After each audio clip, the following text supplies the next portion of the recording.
We hear from almost every priest out there about how the devil is always targeting families, from gender confusion to adultery to sex outside of marriage and so on and so forth. And he has been very active on platforms such as OnlyFans, which I've covered many times in the past. And once content creators post something on the internet, as the saying goes, it's nearly impossible to remove everything once you decide to back out. And I'm going to share just one example with you before we continue with the clips from the priests. This really goes to show how satanic these platforms are. As usual, I'll blur the face and won't include the name here. What happened to Brad, your old top spender?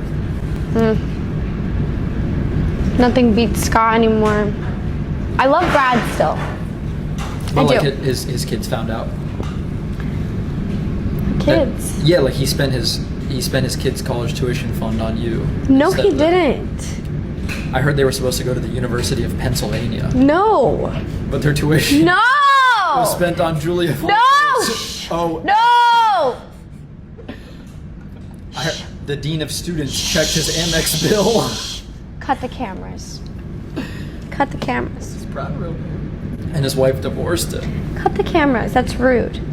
Now, in relation to this topic, on the devil attacking families, I'd like to share 2 clips here with you, and the links to the original videos can be found in the description box below, so feel free to check it out. You know, the family is a natural society. It's a society, meaning a group of people. So the family is this mini society, which is a microcosm of our bigger society. So with our broken society, how do we fix it? You always fix things by fixing the individual parts. So if we start with our own individual families and fix those are little societies that make up the big society. So we can't fix this big society if we have all these broken little societies. So the point today is to teach you how to make your little society unbroken, to fix it. All the Satanists have said that their goal to take over is to be able to attack the church and the family. The 2 pillars of what? Society. The church and the family. And this is what Satan is determined to bring down.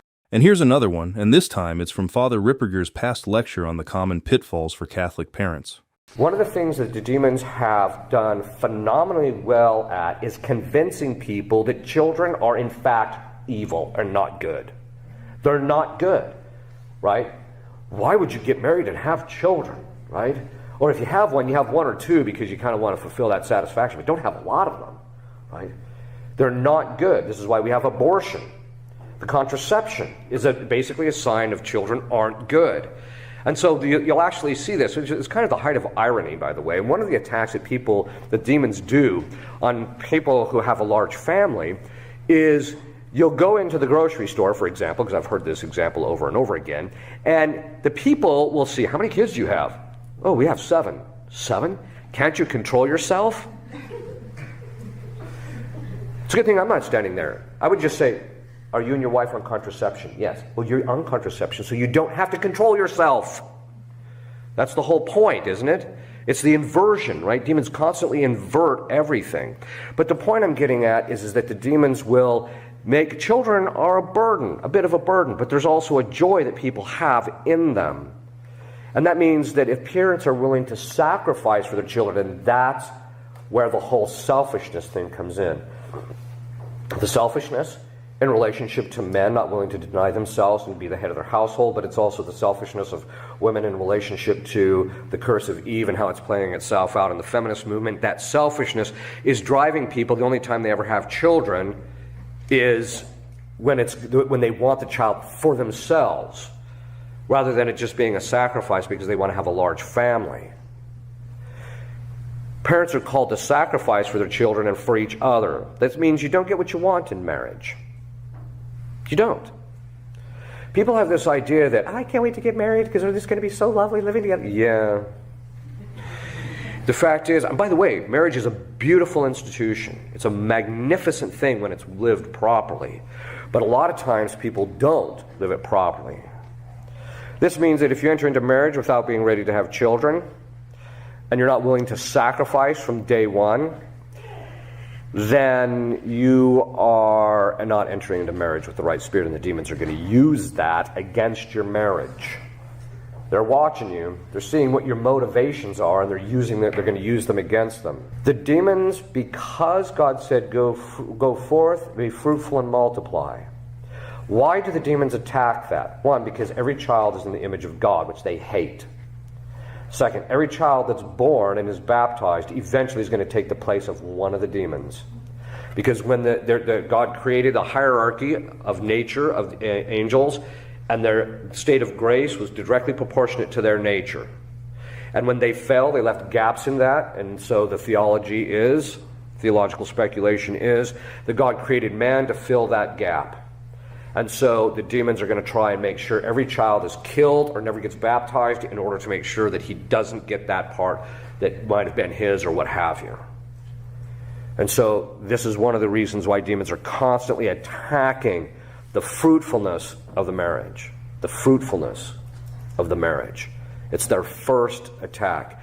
And how do they attack the fruitfulness? By dividing the couple psychologically.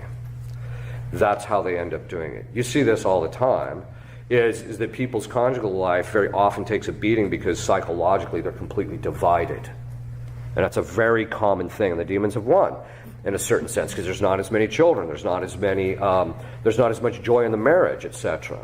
Okay. And the last clip in this video is from Father Iannuzzi. I've shared the full version on the other channel, but the message, reminders, and warnings in it are so important that they need to be spread far and wide. It also ties directly into the topic of families we're covering in this video. And this is really important. In case anyone is wondering how the Antichrist will come about, the statistics Father Iannuzzi shared with us show exactly how. So we're living in these times when there are challenges facing the church from all angles.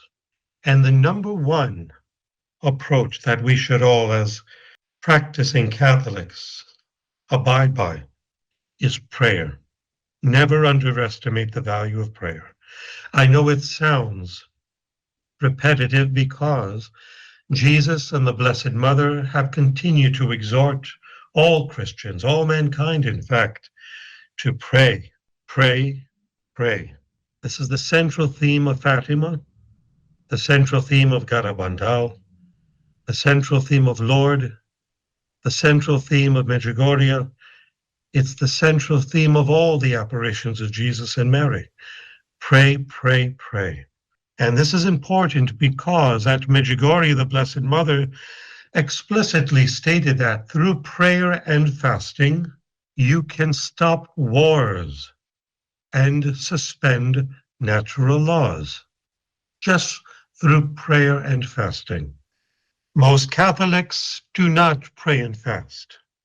And this is not a matter of my opinion, it's a matter of statistics. Because two reports came out recently in 2024, 2026, on the status of the Catholic Church faithful and their lack of practicing their faith and faith articles.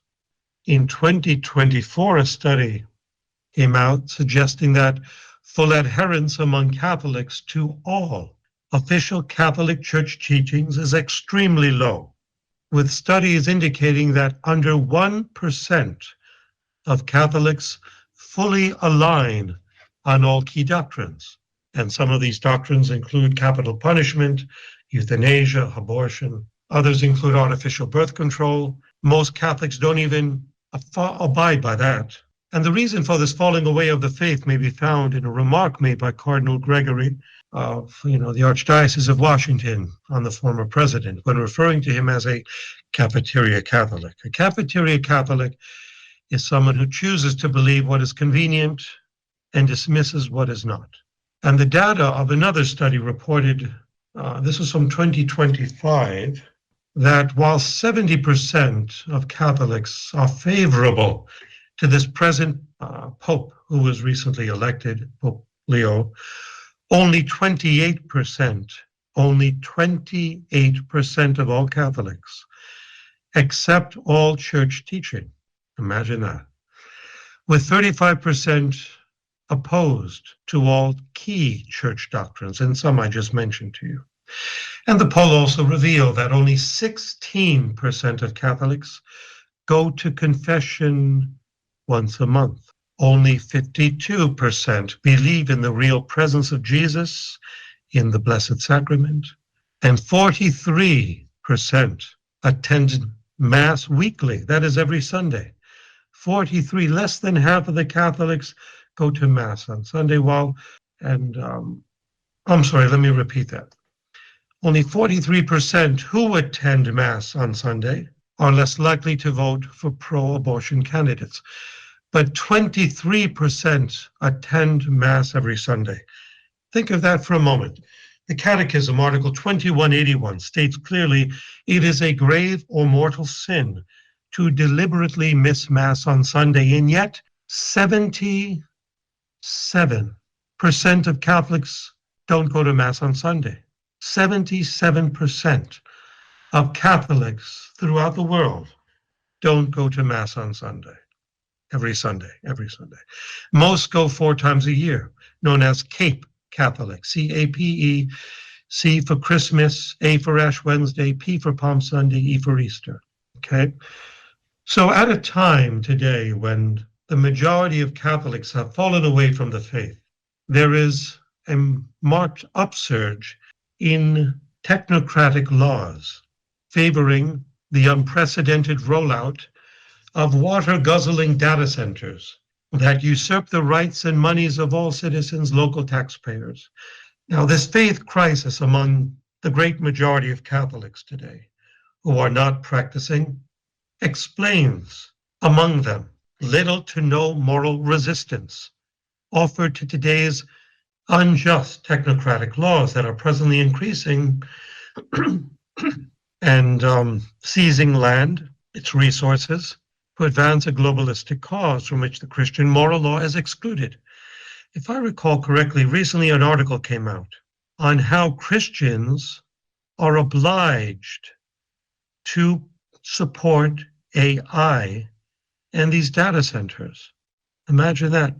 There is a movement today of blending religion and AI, and it's in full swing, and it's increasing in its movement among technocrats.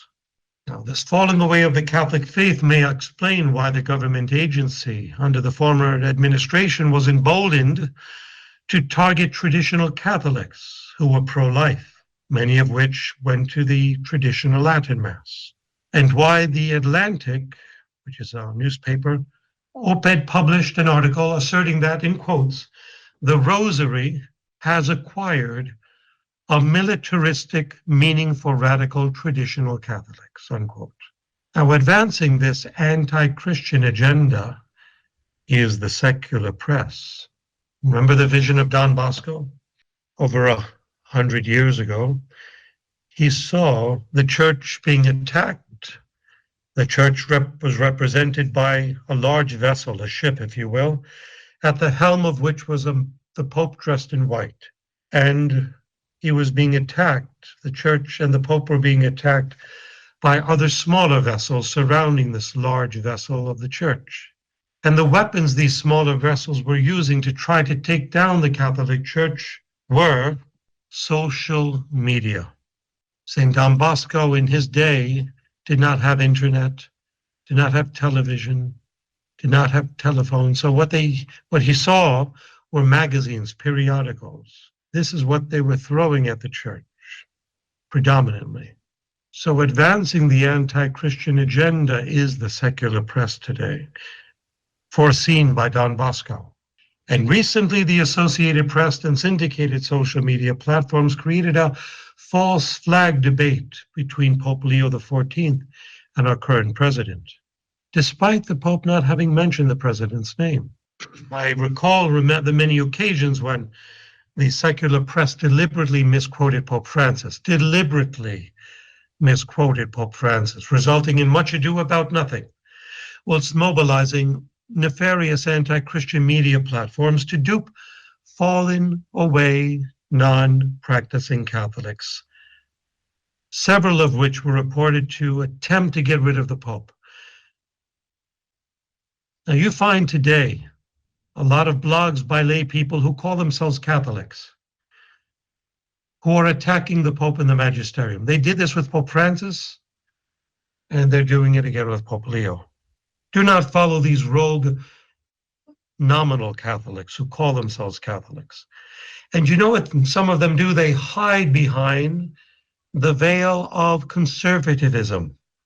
So as for the secular press pursuit of an increasingly anti-Christian agenda, it appears to be motivated by what St. Paul describes as the mystery of lawlessness in his second letter to the Thessalonians, chapter 2, verse 7, that is already at work and that is being held back by what Paul refers to as a restrainer. By the way, in case anyone is wondering, the restrainer Father Iannuzzi is referring to in the clip is the Pope. And if you're unhappy or disapproving because I'm not being critical of the Pope, or because I'm promoting the message of walking side by side with the Church in obedience to the Pope and the Magisterium, if that bothers you and you feel the need to mock me or insult Father Iannuzzi or even insult the Pope himself, there's nothing I can do for you. I'm not going to change. I will continue sharing this message of obedience to everyone who is willing to listen. Also, for that clip, I chose to use old photos. I thought it would be nice to look at those for a change instead of the usual images of data centers or the devil. Well, that is all for the video this time. Again, thank you so much for taking a little bit of your time to be here with us. Always remember that if ever you have any feedback or suggestion, please don't ever hesitate to let us know in the comments below.